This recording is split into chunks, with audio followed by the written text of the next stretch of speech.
How to save as a document on Google Workspace. Hello guys, if you want save as, find save as. First step, go to your application Google Workspace and click your document and click more options, and here you can find share and export and click save as. Here you can find save as,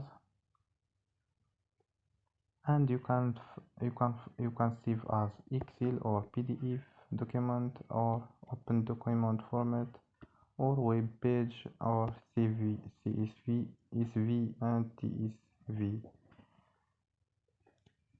and click OK. So don't forget like and subscribe. Bye.